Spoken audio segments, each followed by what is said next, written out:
ਵਾਹਿਗੁਰੂ ਜੀ ਕਾ ਖਾਲਸਾ ਵਾਹਿਗੁਰੂ ਜੀ ਕੀ ਫਤਿਹ. Well, in 1984, the Indian government decided to attack Darbar Sahib, as we all know, and I went to the first ever protest march in London, and that protest march took place on the 10th of June.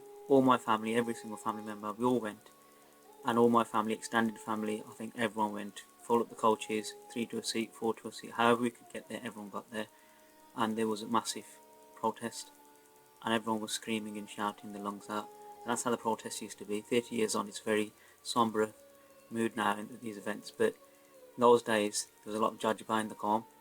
And then from then on, in my hometown Warsaw, the ISYF was set up, the International Sikh Youth Federation, and as a child I grew up around people who were political activists. And then in 1987, a Gursikh that I looked up to as a role model, Harjinder Singh, became Shaheed. He was a member of the ISYF, and he was killed by the Indian police in India in Harjinder Singh. He set up the Gurmat camp in Warsaw, which is in remembrance of Shaheed Bhai Amrik Singh. Shaheed Bhai Amrik Singh wore a Gurmat camp. Now Shaheed Bhai Amrik Singh, who was also Shaheed in the attack, his vision was that there should be Gurmat camps across the world, and the Warsaw camp was one of the leading lights for camps in the UK as well, and still goes on till to this day. So Shaheed Bhai Gurjan Singh, I saw him leading these camps and leading the seva, and that's what inspired me to also get involved in this seva, and I still get involved in that camp to this day. So from then on, in 1994, I take Umrat, and I then get involved and in seva with the Akhand Kirtan Jatha, and kind of up and down the country and across Europe at Samaghams.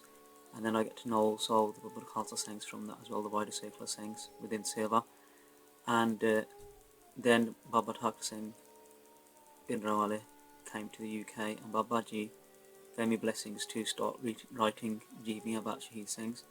And from then on we developed a book called Game of Love. It took 10 years to do all the research and get the book together, and that was released in 2008 at a programme in Bedford, and that was in commemoration of the 30 years of 1978 where 13 Singhs got Shaheed, and the whole movement started from that point. So at the 30 years anniversary of that, we launched the book, and then today now, 30 years on, we've launched our new book, Reflections on 1984, and that book hopes to dispel myths about the last 30 years, and we hope that the Sangha enjoy that book. So for me, 1984 has been a lifelong process, and it still continues to this day. I know a lot of the families personally, and the victims as well, and even people who took up arms.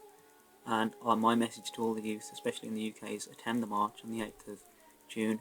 It is the biggest event in the world for 1984. There is nothing big. I went to the 6th of June last year in Amritsar at Akaal Publishers, and there's literally only about 1,000 people there, and it is quite disheartening to see what's happening in India. So we as the Western youth need to pick up the baton and do what we can, and express our opinions and seek truth, justice and freedom.